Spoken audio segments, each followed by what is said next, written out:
পিছনের দুঃখগুলোকে ভুলে আমরা যেন এই নতুন বছরে সবাই অনেক বেশি ভালো থাকতে পারি, সেই দোয়াই সবার জন্য করি। আসসালামু আলাইকুম বন্ধুরা, সবাই কেমন আছেন? আশা করি সবাই ভালো আছেন।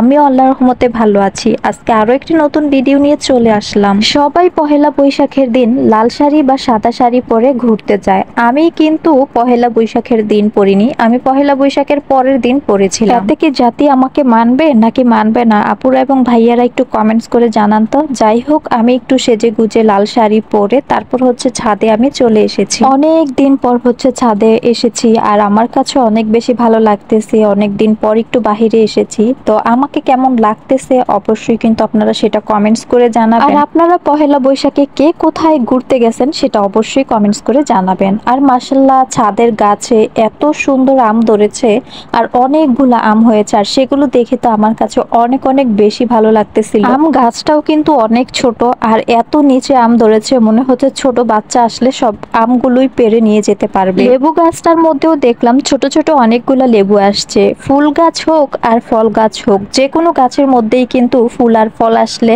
দেখতে কিন্তু অনেক বেশি ভালো লাগে। আর মাশাআল্লাহ, ফুল গাছটার মধ্যে কিন্তু অনেকগুলো ফুল, মাশাআল্লাহ দেখতে কিন্তু অনেক বেশি ভালো লাগছিল। ছোটকালে এই পহেলা বৈশাখের জন্য অপেক্ষা করে বসে থাকতাম, কখন সেই দিনটা আসবে আর নতুন জামা পরে ঘুরবো। আসলে আমাদের দেশে অনেক মানুষই এই কথাটা বলে থাকে যে পহেলা বৈশাখের দিন যা যা করা হয় সেটা নাকি সারা বছরই করা হয়। তার জন্য ছোটবেলা থেকেই নতুন জামা পরে ঘুরে বেড়াতাম, যেন সারা বছরই ঘুরে বেড়াতাম এবং ভালো মন্দ খাবার খেতাম।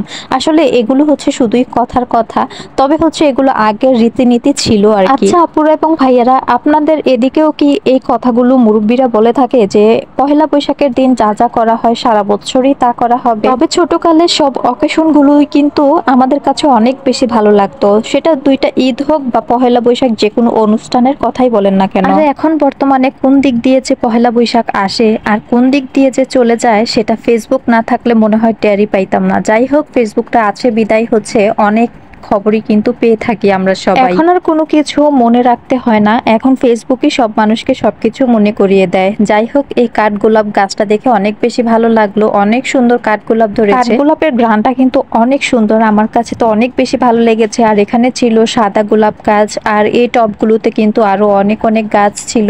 আর এখানে পেঁপে গাছ, আম গাছ, তারপর মিষ্টি কুমড়া, আলু, এরকম আরো অনেক গাছ আছে। আমাদের যে এ বাসার বাড়িওয়ালি, সে কিন্তু অনেক বয়স্ক, সে এই বয়সে এসেও কিন্তু এই ছাদের উপরে উঠে উঠে এই গাছগুলোকে অনেক পরিচর্যা করে, অনেক যত্ন করে, গাছ লাগাতে অনেক বেশি পছন্দ করে। মাশাআল্লাহ, দুইটা ছোট ছোট ডালিমও ধরেছে, দেখে কিন্তু আমার কাছে অনেক বেশি ভালো লাগলো। এখন আমি আবারও বাসায় চলে যাচ্ছি। আজকের ভিডিওটি কেমন লেগেছে অবশ্যই কমেন্টস করে জানাবেন। সবাই ভালো থাকবেন, আল্লাহ হাফেজ।